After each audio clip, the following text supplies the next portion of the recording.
Assalamualaikum warahmatullahi wabarakatuh. Halo guys, selamat datang di ruang belajar yang estetik ini. Sekarang aku bakal ngejelasin tentang bilangan bulat, yaitu kelas 7 semester 1. Bab satunya ya. Nanti kita akan bagi ke dalam beberapa part. Jadi sekarang kita itu bakal mempelajari pengertian bilangan bulat, penggunaan bilangan bulat pada kehidupan sehari-hari, terus menyatakan hubungan antara dua bilangan. Langsung saja, yuk. Keke.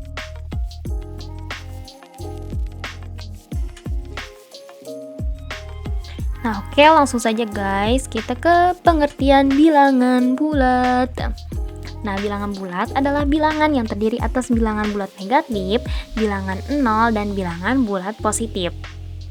Nah, di sini disajikan garis bilangan bulat ya. Tapi di sini bukan garis, lope-lope gitu. Biar estetik aja sih. Jadi, di sini ada 0, bilangan bulat positif ini. Setelah itu, di sini ada di sebelah kiri bilangan bulat negatif. Jadi guys, sebenarnya bilangan bulat itu banyak banget macamnya. Jadi nanti aku buat di video terpisah ya. Jadi di sini kita bakalan fokus dulu ke bilangan asli sama bilangan cacah. Nah, bilangan asli itu adalah 1, 2, 3, 4 dan seterusnya. Bilangan positif ya. Terus kalau bilangan cacah ada nolnya.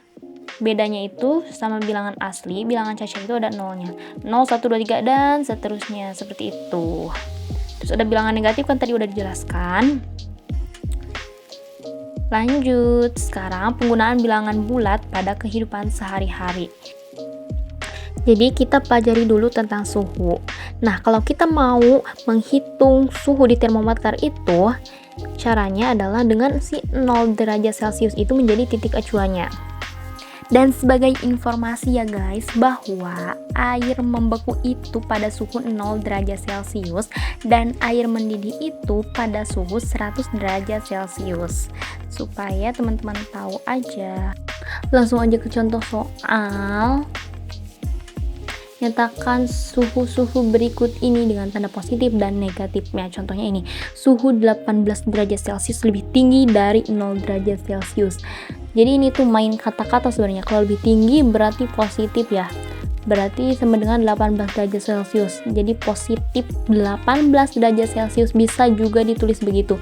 Jadi bisa juga ditulis 18 derajat Celcius atau misalkan kalian kasih tanda positif 18 derajat Celcius juga boleh. Lanjut, sekarang suhu 7 derajat Celcius lebih rendah dari 0 derajat Celcius. Nah, cara menentukan positif negatifnya karena lebih rendah berarti negatif 7 derajat Celcius. Masih gampang kan, ini kan pelajaran budak SD gitu, jadi ya pasti ingat lah. Terus ada permukaan air laut. Nah, ini contoh soalnya apa? Nah, ketinggian Gunung Semeru atau Semeru, enggak tahulah gue bacanya, adalah 3.676 meter di atas permukaan air laut. Di sini kalau ketinggian lawan katanya apa? Berarti kedalaman. Berarti ketinggian itu menjadi positif, oke? Jadi jawabannya adalah positif 3.676 meter, atau bisa ditulis juga tanpa tanda positifnya juga boleh. Lanjut, kalau misalkan kita cari yang negatif berarti kedalaman. Nah, contohnya adalah kedalaman Palung Jawa adalah 7.140 meter di bawah permukaan air laut. Berarti tandanya itu negatif 7.140 meter. Seperti itu. Kita di sini main kata-kata lah ya, main kata yang berlawanan. Nah, terus ada juga di dalam kehidupan sehari-hari ya, di sini ada rugi. Rugi 200 rupiah. Berarti kalau rugi ya berarti minus 200 rupiah. Kalau untung itu kan positif ya, lawan kata dari rugi ya untung, berarti untungnya itu positif. Nah, untung 400 rupiah berarti ditulisnya itu plus 400 rupiah, atau tidak ditulis tanpa tanda plusnya juga boleh. Terus ada 30 menit dari sekarang berarti plus 30 menit. Kalau 20 menit yang lalu sama dengan min 20. Pokoknya di sini ya begitulah. Jadi kalau ngisinya itu pakai main lawan kata. Lanjut. Nah, yang ketiga yaitu menyatakan hubungan antara dua bilangan.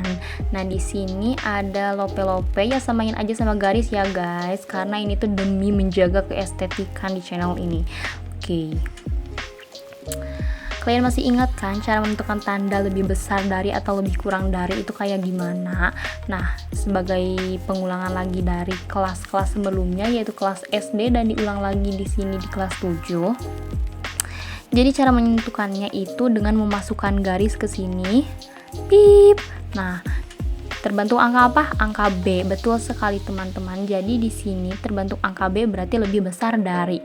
Kalau misalkan di sini kita masukin garis, terbentuk angka K berarti lebih kecil dari. Ingat aja seperti itu. Langsung saja ke contoh soal. 3 dan 4 lebih besar mana? Ya lebih besar 4 lah. Mikirlah ya teman-teman. Sudah pasti tahu lah itu mah. Dan negatif 4 sama negatif 6 lebih besar mana? Nah, kalau misalkan negatif itu semakin besar angkanya maka semakin kecil nilainya. Seperti ini nih, negatif 4 dan negatif 6 itu angka yang lebih besar mana? Ya tentu saja negatif 6. Maka si negatif 6 ini nilainya itu lebih kecil daripada negatif 4.